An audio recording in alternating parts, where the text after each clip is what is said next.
حضرت شیخ احمد مجدد الفسانی علیہ رحمہ فرماتے ہیں، جو شخص اپنے اوپر 10 چیزوں کو لازم کر لیتا ہے تو لازمی نتیجہ یہ ہوتا ہے کہ وہ متقی بن جاتا ہے۔ وہ 10 چیزیں کون سی ہیں؟ ماہ صیام کے ان حسین لمحوں میں ہمیں وہ 10 اوصاف اپنے اندر پیدا کرنے چاہیے تاکہ ہم متقی بن جائیں، اور متقی اللہ کے محبوب بندے ہیں۔ تقوی اختیار کرنے والے اللہ جل شانہ کی رحمتوں کے خاص مستحق ہیں۔ جنہیں تقوی کا نور نصیب ہوتا ہے وہ اللہ کی رحمتوں کے سائے میں آ جاتے ہیں۔ اگر ان پر مصائب، آلام، مشکلیں آتی ہیں تو ان کے تقوی کی وجہ سے اللہ انہیں راستے عطا کر دیتا ہے۔ وَمَن يَتَّقِ اللَّهَ يَجْعَل لَّهُ مَخْرَجًا وَيَرْزُقْهُ مِنْ حَيْثُ لَا يَحْتَسِبُ۔ اللہ اکبر۔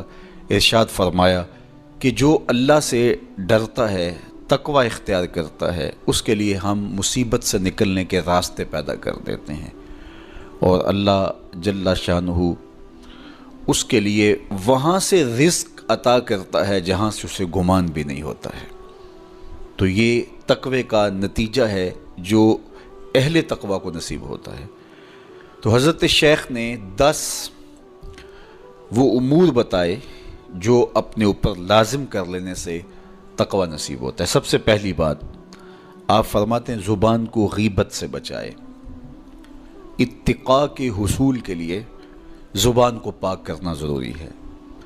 انسان کے زیادہ تر گناہ اس کی زبان کی وجہ سے ہیں، اور غیبت یہ بدترین عمل ہے، اور اس کو بدکاری سے بھی برا قرار دیا گیا ہے۔ الغیبت اشد من الزنا۔ تو اپنی زبان کو غیبت سے بچائے۔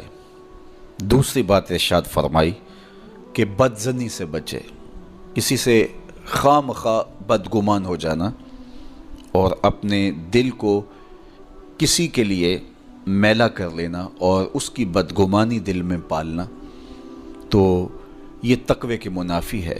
تو کسی کی بدگمانی سے، بدظنی سے اپنے دل کو بچائے، زبان کو غیبت سے بچائے، دل کو بدگمانی سے بچائے، اور مسخرہ پن سے بچے۔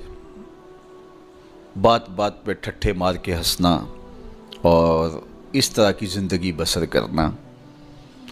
اور آج کل تو جب بھی دوست احباب اکٹھے بیٹھتے ہیں تو سنجیدہ اور متین باتیں کم ہوتی ہیں، زیادہ وقت لطیفوں میں ہی کٹ جاتا ہے۔ انسان کو خوش مزاج ہونا چاہیے، اس کی طبع میں شگفتگی ہونی چاہیے، لیکن شگفتگی، خوش مزاجی اور مسخرہ پن میں فرق ہے، اس کو سمجھنا چاہیے۔ سنجیدہ اور متین زندگی یہ مومن کی زینت ہے، انسانیت کا حسن ہے۔ اس لیے تقوی کے حصول میں مانع ہے مسخرہ پن۔ اگر کوئی شخص متقی بننا چاہتا ہے تو اس کو سنجیدہ اور متین بننا ہوگا۔ طبیعت کی خوش مزاجی یہ معنی نہیں ہے، لیکن مسخرہ پن اور چیز ہے، اس سے روک دیا گیا۔ چوتھی چیز حضرت شیخ احمد فرماتے ہیں کہ اپنی آنکھ کو حرام سے بچائے۔ اپنی آنکھ کی حفاظت کرنے سے تقوی حاصل ہوتا ہے۔ جب آنکھ خراب ہوتی ہے تو دل خراب ہوتا ہے، جب دل خراب ہوتا ہے تو پھر پورا بدن خراب ہو جاتا ہے۔ اس لیے وہ دروازہ جو کھلا ہے اور اس سے بدی شر اندر اتر رہی ہے، اور پھر اس سے آپ کا سارا نظم ہستی برباد ہو رہا ہے، تو اس دروازے کو بند کریں۔ تو اپنی آنکھ کو حرام سے بند کریں۔ پانچویں چیز ارشاد فرمائی، ہمیشہ سچ بولے۔ جھوٹا شخص کبھی متقی نہیں ہو سکتا۔ اتقاء کے حصول کے لیے اپنے آپ کو سچ کا خوگر بنانا ہوگا۔ سچ کے بغیر کبھی نہ بولیں۔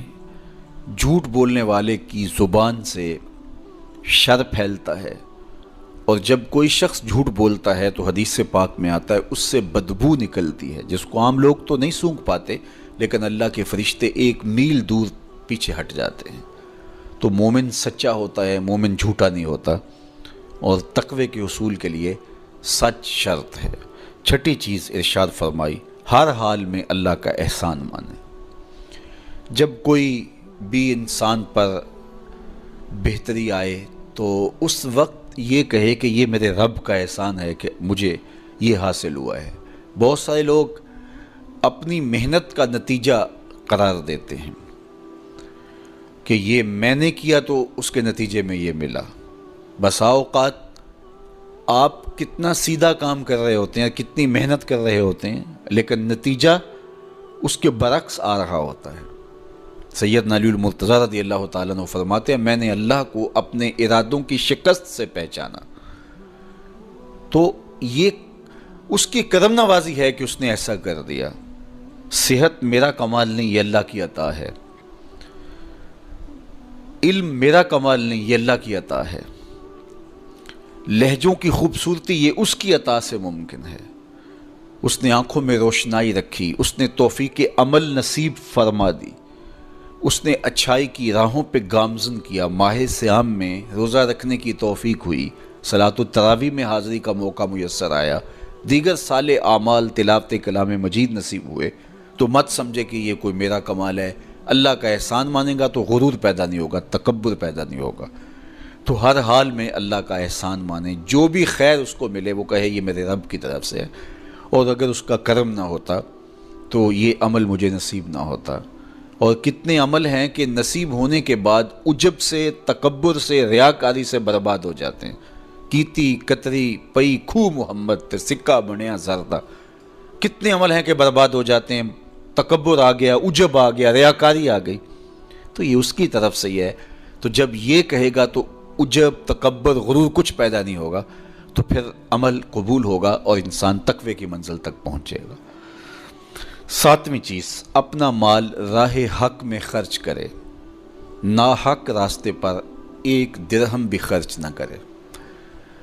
کمایا ہوا مال راہ حق میں خرچ کرنے سے اتقاء کی دولت نصیب ہوتی ہے۔ اللہ قیامت کے دن بندے کے قدم اپنے حضور سے ہٹنے نہیں دے گا جب تک اس سے 3 سوال نہیں کر لے گا۔ ان میں سے ایک سوال یہ ہوگا کہ مال کمایا کہاں سے، مال خرچ کہاں کیا۔ جس طرح مال حلال کمانا ضروری ہے، مال کو جائز جگہوں پہ خرچ کرنا بھی ضروری ہے، حق کے راستے پہ خرچ کرنا بھی ضروری ہے۔ اس لیے یہ اپنی طبع کے اندر لازم کر لے کہ کبھی بھی اس کا مال کسی ناجائز اور فضول کام میں خرچ نہ ہو، راہ حق میں اس کا مال لگے۔ 8ویں چیز، نفس کے لیے کبھی بڑائی بلندی نہ چاہے، اس سے طبیعت میں سرکشی آئے گی اور تقوی کے راستے میں یہ عمل مانے ہے۔ اور نمازوں کی حفاظت کرے۔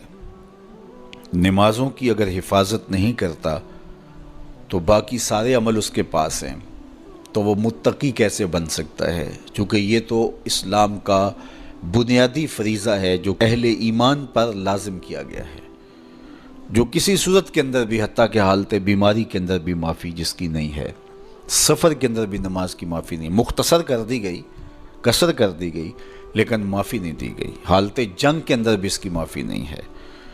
تو نمازوں کی محافظت کرے۔ اور 10ویں چیز، حضرت شیخ فرماتے ہیں عقیدوں کی صحت کا خیال رکھے، اپنے عقیدے، اپنے نظریات خوبصورت رکھے۔